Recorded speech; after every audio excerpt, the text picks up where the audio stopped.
Boxing promoters have been a cornerstone of the sport since its early days, acting as the link between fighters, events, and audiences. Promoters have traditionally held the keys to a boxer's rise to fame and fortune. However, the tide may be turning.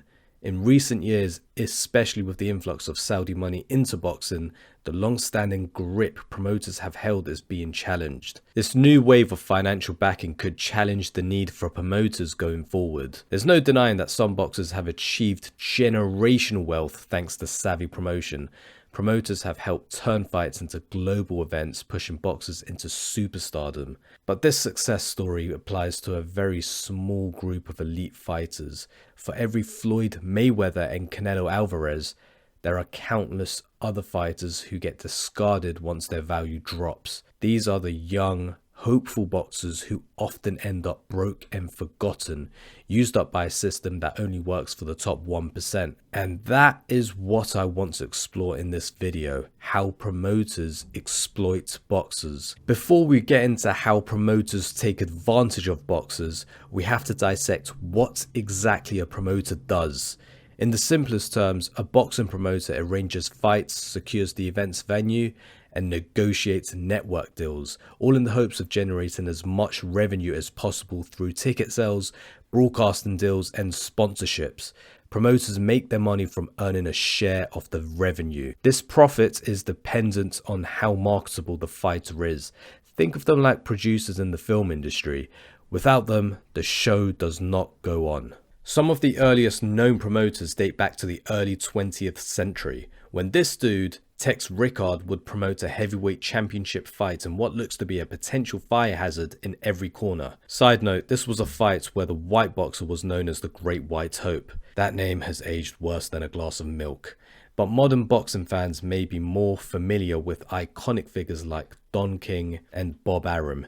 Don King, with his wild hair and even wilder personality, promoted some of the biggest fights in history. But his name is also synonymous with exploiting boxers who were promoted under him. Mike Tyson, for example, famously sued King for $100 million, alleging that King had taken such a large percentage of Tyson's earnings throughout his career. One notorious example is when King took several $million of Tyson's earnings by overcharging for every little fee by hundreds of thousands of dollars. Tyson was only made aware of this when the deal was made, as King had intentionally kept him in the dark about the finer details of the contracts. This lawsuit was settled out of court, with Tyson receiving $14 million.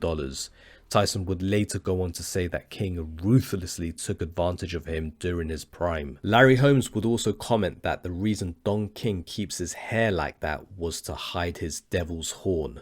And this isn't even going into the actual crimes Don King has committed. Bob Arum, on the other hand, has also faced criticism over the years for putting promotional interests above his fighters' well-being. While Arum has built numerous legendary careers, he's adopted some cunning tactics, such as forcing fighters to extend their contracts with him. For instance, Mikey Garcia filed a lawsuit against Bob Arum's promotional company Top Rank, citing that they had undue control over his career, in which Top Rank would be able to extend Garcia's contract indefinitely, virtually making Garcia an indentured servant to the promotion. This contract dispute prevented Garcia from fighting for 2 years before it was eventually resolved.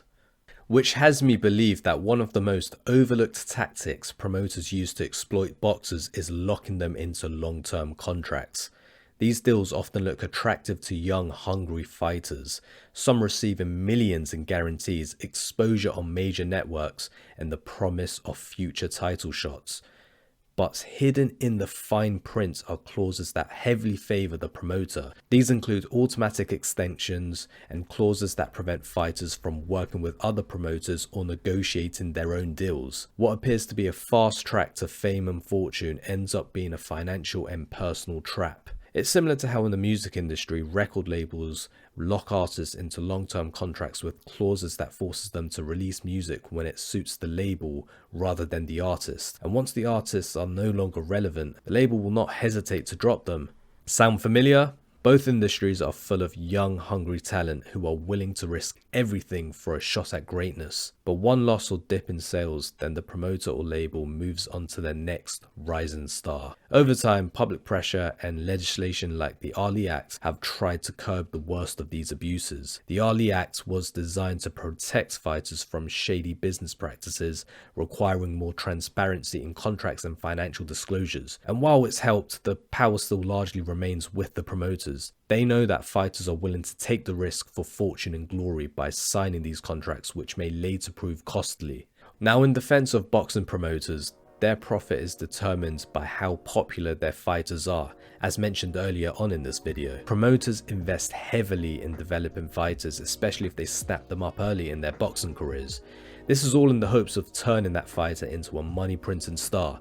A loss can derail the trajectory of a fighter, making it difficult for the promoter to recoup their investment. Today's fighters, particularly the savvy ones, understand the economics better. You see many top boxers fighting just once or twice a year in matchups that pose little risk but yield big paydays. This low risk, high reward model is great for them and for promoters too, but it often leaves fans disappointed and promising young fighters locked out of opportunities to prove themselves against more established names. Many fighters, especially those without Olympic pedigrees or major backers, continue to fall prey to this outdated system. They fight tough opponents on short notice or with rehydration clauses for a fraction of what the headliner earns, take damage, and walk away with nothing when they're no longer useful. So while the punches inside are expected, it's the ones outside, the contracts, the broken promises, the betrayals that hurt young boxers the most. And this may be what the proposed boxing league involving the partnership between TKO Boxing